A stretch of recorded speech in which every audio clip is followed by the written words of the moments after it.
Good day, our listeners. My name is Wessel van der Merwe, and I've got Werner Dreyer here and Evangelist John Baker here with me. We're going to have a quick 10-minute discussion. It's a prophetic little verse that I found very helpful for me. And we are always praying, Thy will be done. May God's will. In the Lord's Prayer, He says, Thy will be done. And I was thinking about that when I read another verse in Philippians. And this is the prophetic verse in Philippians 2, verse 13. It says, For it is God who works in you. Now,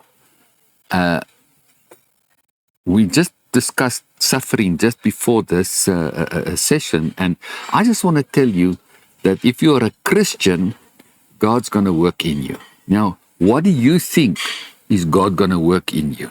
What do you think God's going to do? And this is what it says in this verse. It's God who works in you both to will and to work for His good pleasure. Now, this is why this prayer, the Lord's Prayer says, Thy will be done. Now, I was thinking, yeah, but I've got my will. I want to do my program. I want to do my stuff. It's I, me, and myself, and I this and I that, and I plan this, and I want to do this and that and that. But here it says, for it's God that works in you. And I want to encourage you is to seek God's will, because He says, for it's His good pleasure. It's His will. Now, the first area of the battleground in this is my will versus God's will. Yeah. That's the battleground. That's the first battle. I'm not even talking about the devil. I'm talking you and God have got a battle on. And it's a battle of wills. And He says, for God works in you. And nothing's going to happen. Nothing, I want to tell you today, nothing is going to happen to you spiritually unless God wins that battle. And He first wins the battle of the will. When I surrender my will, and then He starts revealing His will. Because then it says, for it's God that works in you both to will and to do His good pleasure. Now, it's a strange verse, because it says God's will is actually a good pleasure. Now, won't that be something good to surrender to?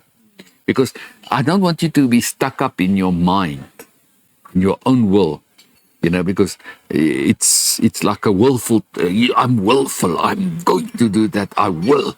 To be willful and to be mindful to only do your own thing will get you just that far that the battle between you and God is a long-term war. That's God's going to bring out the artillery over many years, and there's going to be many casualties.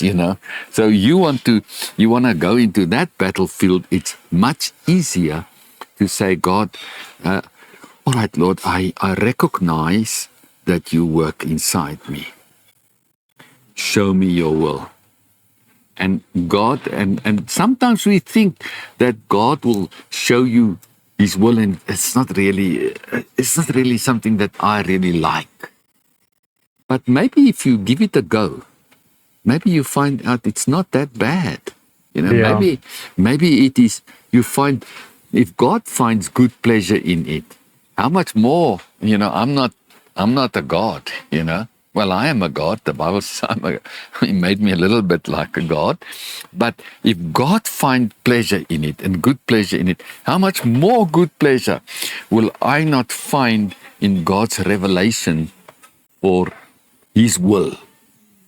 And what is fantastic, this is the portion, this is what I'm ending with before we open it up, but what's fantastic is that He says He works in me not only to will it, but also to do it. So if He reveals His will to you, He will also give you the power and the ability and the gifting.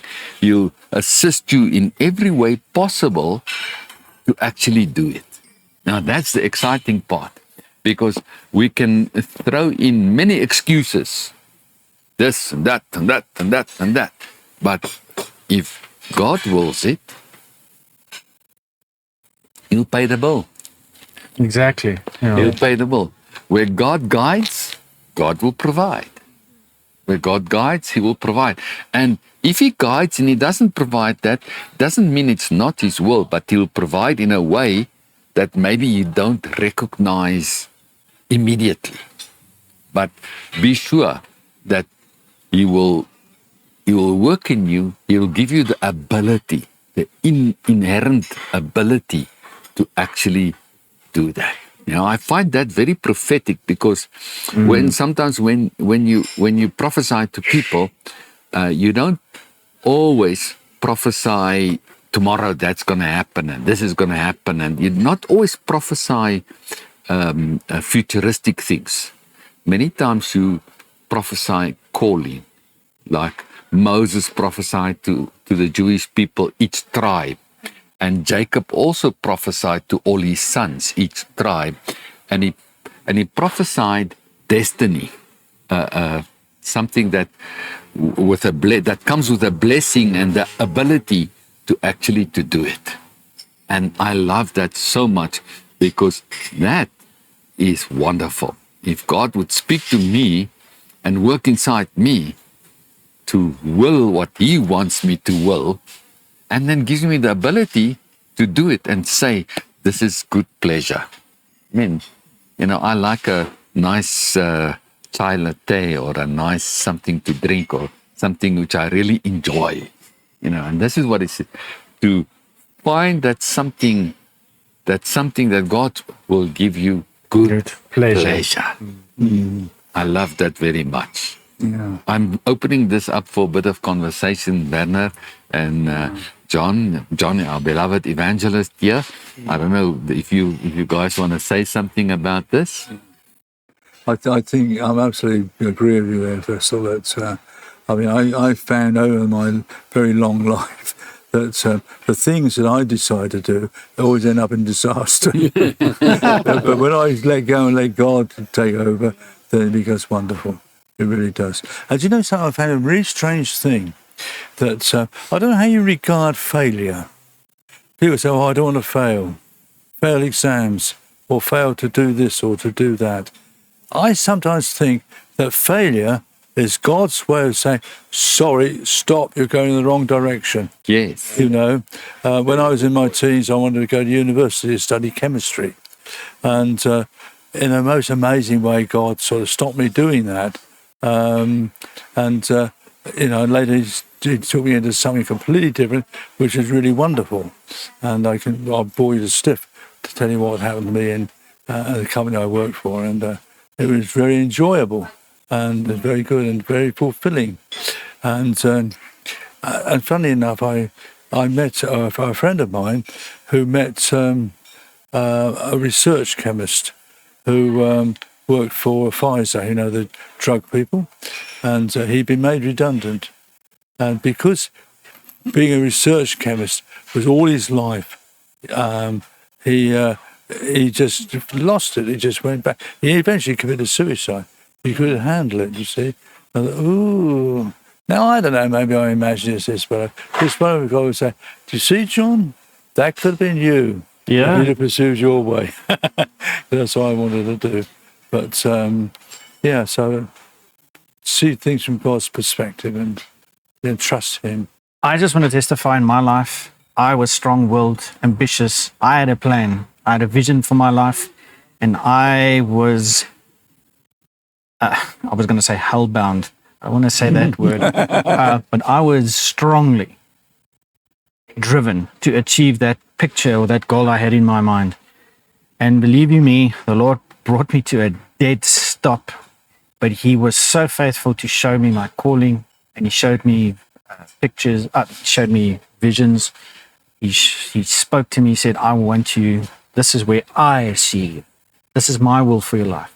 Man, did he blow my mind. I'm telling you, my will and my vision I had for my life was minuscule compared to what he had. He's got a bigger, better vision for your life. And there's nothing I surrendered. There's nothing else I want more. I want his will to be done for my life. Not me, not what I want to do, his will. And I can testify it is wonderful. And it's an encouragement to listeners. I'm glad you brought it up, Wessel, because it's an encouragement to listeners to seek God's will for their lives. Yeah. Yeah, and I just want to tell you, it's not as bad as you think to find God's will. It actually will give you pleasure. That is great.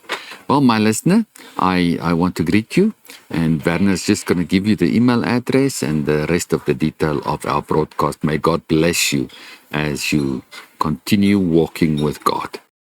Yes, so listeners, we are Perspective Outreach. We gather at 10 o'clock at the Career Cafe at Linwood Road, the Wilgers, on Tuesdays. You're welcome to come and tell us your story, share what God is laying on your heart. But you can reach us. If you look at the videos we post on YouTube, we have got a YouTube channel. The end credits has got our email address. There's a subscription thing. If you're welcome to subscribe, like our videos, whatever the case is, perspective.outreach@gmail.com is where you can contact us. And we will respond personally and bless you wherever we can and pray for you. Bless you, listeners. Have a good week. Cheers.